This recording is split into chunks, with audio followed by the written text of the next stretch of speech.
नमस्कार दोस्तों, आपका हमारे YouTube चैनल भक्ति ज्ञान त्योहार में स्वागत है। आज मैं आपको देवशयनी एकादशी की व्रत कथा सुनाने जा रही हूँ। अगर आपको ये कथा पसंद आए तो कमेंट बॉक्स में भगवान विष्णु की जय अवश्य लिखिए। साथ ही अगर आप मेरे चैनल पर नए हैं तो चैनल को सब्सक्राइब कीजिए और बेल आइकॉन पर क्लिक जरूर कीजिए, जिससे हमारे वीडियो के नोटिफिकेशन आपको मिलते रहें। ब्रह्म वैवर्त पुराण में देवशयनी एकादशी के विशेष महात्म्य का वर्णन किया गया है। इस व्रत से प्राणी की समस्त मनोकामनाएं पूर्ण होती हैं। यह एकादशी आषाढ़ मास की कृष्ण पक्ष की एकादशी, जिसे योगिनी एकादशी कहते हैं, उसके बाद आती है। आषाढ़ मास की शुक्ल पक्ष की एकादशी को ही देवशयनी एकादशी कहा जाता है। कई जगहों पर इसे प्रबोधनी एकादशी, हरिशयनी एकादशी के नाम से भी जाना जाता है। इसी दिन से चतुर्मास की भी शुरुआत होती है और इस दिन भगवान विष्णु 4 माह के लिए योग निद्रा में चले जाते हैं। इसलिए सभी शुभ कार्यों पर रोक लग जाती है। इस अवधि में कोई भी शुभ कार्य जैसे विवाह आदि नहीं किया जाता। मान्यता है कि इस दिन से भगवान विष्णु क्षीर सागर में शयन करते हैं और फिर 4 माह बाद उन्हें उठाया जाता है। उस दिन को देवउठनी एकादशी कहा जाता है। इस बीच के अंतराल को ही चातुर्मास कहा जाता है। देवशयनी एकादशी के दिन लोग भगवान विष्णु की कृपा पाने के लिए व्रत रखते हैं और अगर आप इस व्रत को रख रहे हैं तो पूजा के बाद व्रत कथा पढ़ना न भूलें। धार्मिक मान्यताओं के अनुसार व्रत कथा पढ़े बिना कोई व्रत पूरा नहीं माना जाता। देवशयनी एकादशी की व्रत कथा। एक बार धर्मराज युधिष्ठिर ने भगवान श्री कृष्ण से कहा, हे केशव, आषाढ़ शुक्ल एकादशी का क्या नाम है? इस व्रत के करने की विधि क्या है और किस देवता का पूजन किया जाता है? भगवान श्री कृष्ण ने कहा, हे युधिष्ठिर, जिस कथा को ब्रह्मा जी ने नारद जी से कहा था वही मैं तुमसे कहता हूँ। एक बार देव ऋषि नारद जी ने ब्रह्मा जी से इस एकादशी के विषय में जानने की उत्सुकता प्रकट की। तब ब्रह्मा जी ने उन्हें बताया, सतयुग में मानधाता नामक एक चक्रवर्ती सम्राट राज्य करते थे। उनके राज्य में प्रजा बहुत सुखी थी, किंतु भविष्य में क्या हो जाए यह कोई नहीं जानता। अतः वे भी इस बात से अनभिज्ञ थे। उनके राज्य में शीघ्र ही भयंकर अकाल पड़ने वाला था। उनके राज्य में पूरे 3 वर्ष तक वर्षा न होने के कारण भयंकर अकाल पड़ा। इस अकाल से चारों ओर त्राही त्राही मच गई। धर्म पक्ष के यज्ञ, हवन, पिंडदान, कथा, व्रत आदि में कमी हो गई। जब मुसीबत पड़ी हो तो धार्मिक कार्यों में प्राणी की रुचि कहाँ रह जाती है। प्रजा ने राजा के पास जाकर अपनी वेदना की दुहाई दी। राजा तो इस स्थिति को लेकर पहले से ही दुखी थे। वे सोचने लगे कि आखिर मैंने ऐसा कौन सा पाप कर्म किया है जिसका दंड मुझे इस रूप में मिल रहा है। फिर इस कष्ट से मुक्ति पाने का कोई साधन करने के उद्देश्य से राजा सेना को लेकर जंगल की ओर चल दिए। वहां विचरण करते करते एक दिन वे ब्रह्मा जी के पुत्र अंगिरा ऋषि के आश्रम में पहुंचे और उन्हें साष्टांग प्रणाम किया। ऋषिवर ने आशीर्वाद देने के बाद जंगल में विचरने व अपने आश्रम में आने का प्रयोजन जानना चाहा। तब राजा ने हाथ जोड़कर कहा, महात्मन, सभी प्रकार से धर्म का पालन करता हुआ भी मैं अपने राज्य में दुर्भिक्ष का दृश्य देख रहा हूँ। आखिर किस कारण से ऐसा हो रहा है? कृपया इसका समाधान करें।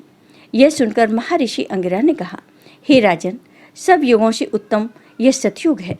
इसमें छोटे से पाप का भी बड़ा भयंकर दंड मिलता है। इसमें धर्म अपने चारों चरणों में व्याप्त रहता है।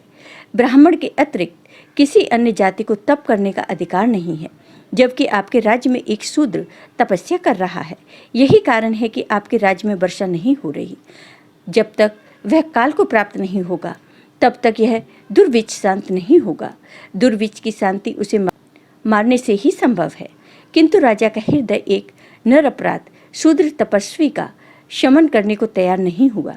उन्होंने कहा, हे ऋषिवर, मैं उस निरपराध को मार दूं, यह बात मेरा मन स्वीकार नहीं कर रहा है। कृपा करके आप कोई और उपाय बताएं। महर्षि अंगिरा ने बताया, आषाढ़ माह की शुक्ल पक्ष की एकादशी का व्रत करें। इस व्रत के प्रभाव से अवश्य ही वर्षा होगी।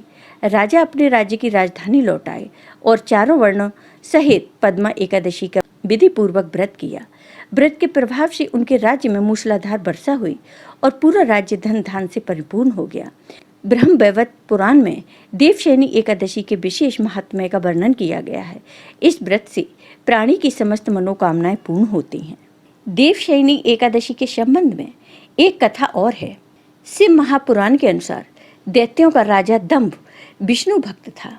विवाह के कई वर्षों पश्चात भी जब उसके यहाँ संतान नहीं हुई तो उसने शुक्राचार्य को अपना गुरु बनाकर श्री कृष्ण मंत्र प्राप्त किया। इस मंत्र को पाने के पश्चात उसने पुष्कर सरोवर में घोर तप किया।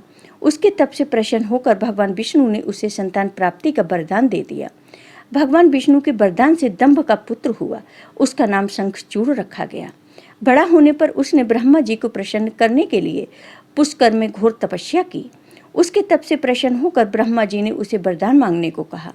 शंखचूड़ ने ब्रह्मा जी से कहा, उसे देवता भी नहीं मार पाए और वह अजर अमर रहे। ब्रह्मा जी ने उससे कहा कि तुम अजर अमर तो नहीं हो सकते, लेकिन तुम्हारी मृत्यु विशेष परिस्थितियों में अत्यंत कठिनाई से होगी। वरदान पाकर शंखचूड़ के अत्याचार बढ़ने लगे। हारकर सभी देवता भगवान विष्णु की शरण में गए और शंखचूड़ के अत्याचारों से मुक्ति दिलाने की प्रार्थना की। तब भगवान विष्णु भगवान शिव के पास गए। भगवान विष्णु की सहायता से भगवान शिव ने शंखचूड़ का वध किया। जिस दिन शंखचूड़ का वध हुआ था उस दिन आषाढ़ मास की एकादशी थी। शंखचूड़ की मृत्यु के पश्चात भगवान विष्णु शयन करने के लिए क्षीर सागर चले गए। भगवान विष्णु के शयन के लिए जाने के कारण इसे हरिशयनी एकादशी और देवशयनी एकादशी कहा गया।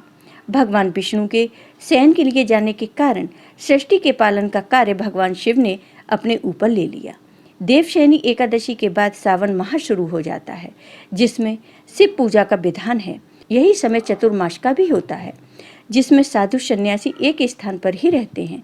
ऐसी पौराणिक मान्यता है कि चतुर्मास के दौरान समस्त तीर्थ ब्रज में आ जाते हैं, इसलिए इस समय ब्रज की यात्रा करना बहुत ही पुण्यकारी और फलदायी माना गया है। देवशयनी एकादशी के संबंध में एक कथा और है।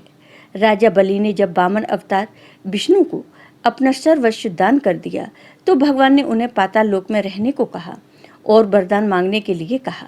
तब राजा बलि ने उनसे अपने यहाँ निवास करने के लिए कहा। भगवान ने बलि से कहा कि वह सदा के लिए तो नहीं, लेकिन कुछ समय के लिए उसके यहाँ आया करेंगे। तब से भगवान विष्णु राजा बलि को दिए गए वचन का पालन करने के लिए प्रतिवर्ष चातुर्मासी में पाताल लोक में शयन करने के लिए जाते हैं। जय हो भगवान विष्णु की।